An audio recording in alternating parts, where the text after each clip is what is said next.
اعوذ باللہ من الشیطان الرجیم بسم اللہ الرحمن الرحیم۔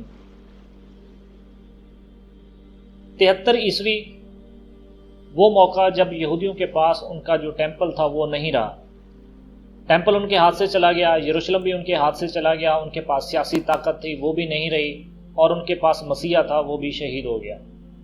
جتنے بھی ان کے پاس مواقع تھے اب وہ نہیں رہے۔ اس موقع پر یہودیوں کے متعلق کچھ چیزیں سمجھنا شاید بہت ہی دلچسپ رہے اگلی تاریخ کو سمجھنے کے لیے۔ یہودیوں کے متعلق کچھ چیزیں بہت ہی دلچسپ ہیں۔ مثال کے طور پہ نمبر 1، یہودیوں کی تاریخ بہت ہی شاندار ہے۔ جتنے قصے، کہانیاں اور تحریر یہودیوں کے متعلق موجود ہے شاید کسی اور قوم کے پاس اتنی تفصیل سے موجود ہو۔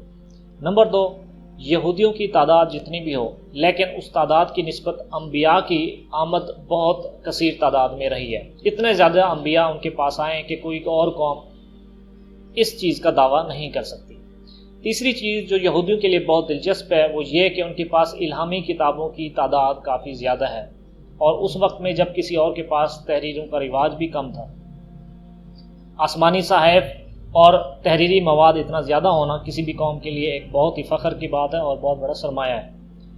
چوتھی چیز جو یہودیوں کے لیے بہت دلچسپ ہے وہ یہ کہ نہ صرف انہوں نے قبائلی زندگی دیکھی، انہوں نے حکومتیں بھی کی اور بہت کمال کی حکومتیں کی اور ان کا تجربہ بھی کیا۔ پانچویں چیز جو یہودیوں کے لیے بہت ہی دلچسپ چیز ہے اور وہ یہ کہ انہوں نے بہت ساری قوموں کی زندگی کا تجربہ کیا، ان کے اتار چڑھاؤ دیکھے اور ان کا بغور مشاہدہ کیا، نہ صرف مشاہدہ کیا اور ان کے متاثرین میں سے بھی رہے۔ یہ ایک کمال کی چیز ہے کہ انہوں نے افریقہ کی قوموں کا تجربہ کیا، عرب کی زندگی کا تجربہ کیا، پرشیا کے لوگوں کا تجربہ کیا اور ان کی زندگی کا مشاہدہ کیا قریب کے ساتھ، یونانیوں کے دور حکومت کو دیکھا اور رومیوں کے دور حکومت کو دیکھا۔ اتنی زیادہ تہذیبوں کا مشاہدہ کرنا اور اس کو تحریری طور پر لکھ لینا یہ ایک بہت کمال کی چیز ہے۔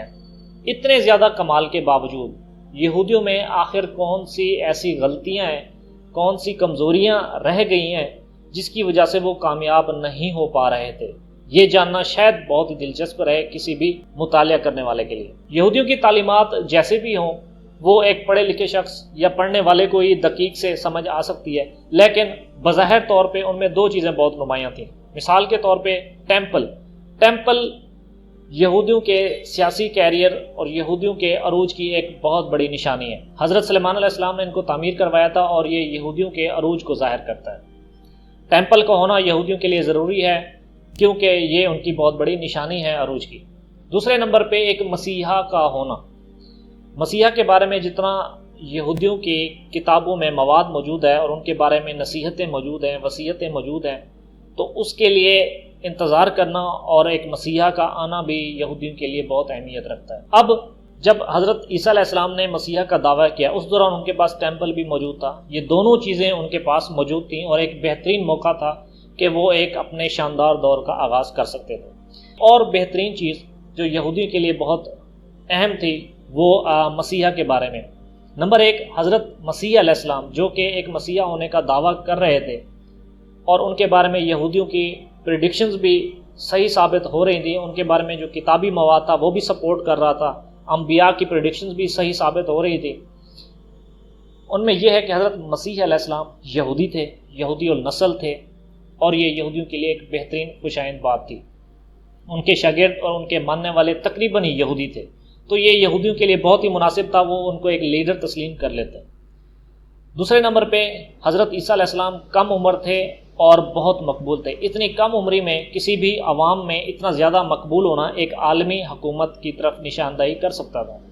جو شخص جتنا زیادہ عوام میں مقبول ہوگا اتنا ہی حکومت کے لیے یا حکومت قائم کرنے کے لیے یہ ایک کمال عمل ثابت ہو سکتا ہے، یہ کمال کی چیز ہو سکتی ہے۔ نمبر 3، عوام کی دلی وابستگی۔ نہ صرف یہ کہ عوام ظاہری طور پر متاثر تھے، وہ دلی طور پر بھی حضرت عیسیٰ علیہ السلام کو اپنا آئیڈیل مانتے تھے، اور اتنے کم عرصے میں یہ کمال حاصل ہو جانا ایک بہت بڑی حکومت کے لیے بہت ہی مناسب ہو سکتا تھا، اور اب حکومت کی تشکیل کے لیے تو یہ بہت زبردست چیز۔ نمبر 4، مسیحا کے متعلق یہودیوں کی کتابیں اور یہودیوں کے انبیاء کی طرف سے جو پریڈکشن دی گئی تھی وہ بھی ایک بہت بڑی سپورٹ تھی اور بہت بڑی دلیل تھی کہ یہودی ان کو اپنا مسیحا تسلیم کر لیں۔ یہ چند چیزیں تھیں جو یہودیوں کے لیے بہت ہی مناسب تھا کہ وہ ان کو اپنا مسیحا تسلیم کر لیں اور ایک عروج کے دور کا آغاز شروع ہوا، لیکن ایسا نہیں ہوا۔ ٹیمپل تو ان کے پاس تھا لیکن مسیحا ان کے پاس نہیں تھا، اور انہوں نے مسیحا کا جو آپشن تھا اس کو نظر انداز کر دیا۔ اب مسیحا ان کے پاس نہیں رہا، ٹیمپل بھی ان کے پاس نہیں رہا۔ یہودیوں سے دو بڑی غلطیاں ہوئیں۔ نمبر ایک کہ انہوں نے حضرت عیسیٰ علیہ السلام کے انتظار کے باوجود اور ان کے اندر اتنی کوالٹیز کے ہونے کے باوجود انہوں نے حضرت عیسیٰ علیہ السلام کی پیغمبری سے انکار کر دیا۔ نہ صرف یہ کہ پیغمبری سے انکار کیا، سیاسی طور پر بھی ان کو ایک خطرہ قرار دیا اور ان سے فائدہ نہیں اٹھایا۔ یہ ان کی بہت بڑی غلطی تھی۔ نمبر دو جو ان کی بہت بڑی غلطی تھی وہ یہ کہ انہوں نے بہت بڑا موقع ہاتھ سے چھوڑ دیا۔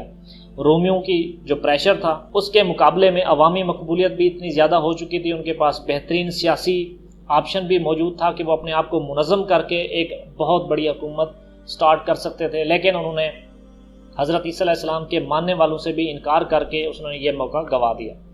اب یہ غلطیاں ہونے کے باوجود ان کے پاس نقصان کیا ہوا؟ ان کے پاس 2 سے 3 بہت بڑے نقصان ہوئے۔ نمبر 1، یروشلم ٹیمپل ان کے ہاتھ سے چلا گیا، نہ صرف چلا گیا وہ تباہ ہو گیا، دوبارہ وہ اس طریقے سے بحال نہیں ہوا۔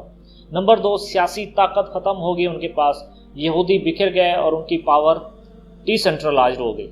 نمبر 3، مسیحا کا تصور بھی کمزور ہو گیا، جتنی تعلیمات ان کو پاور دیتی تھیں اور وہ چیزیں کمزور ہو گئی۔ اب ان چیزوں کے بارے میں نیکسٹ کیا لاہ عمل ہو کہ یہودی اپنے اسٹیٹس کو بحال کر سکیں، ان کے لیے 2 چیزیں ضروری ہیں۔ نمبر 1، وہ دوبارہ ٹیمپل کو حاصل کریں اور اس کو بحال کریں، اور نمبر 2، وہ ایک مسیحا کے تصور کو زندہ رکھیں، نہ صرف زندہ رکھیں بلکہ ایک مسیحا کے انتظار میں رہیں۔ اب یہ 2 چیزیں ان کو کب مل سکتی ہیں اور ان کا دورانیہ کتنا ہوگا اور کب وہ اس مقصد میں حاصل ہو پائیں گے؟ اور یہ بات کہ اگر انہوں نے مسیحا کا انکار کیا اور واقعی وہ وہی مسیحا تھے جن کا وہ انتظار کر رہے تھے، تو نہ جانے اب وہ کون سا مسیحا ہوگا جس کے بارے میں یہ انتظار کریں گے یا کرنا ان کے لیے ضروری ہے، ان کی مجبوری ہے۔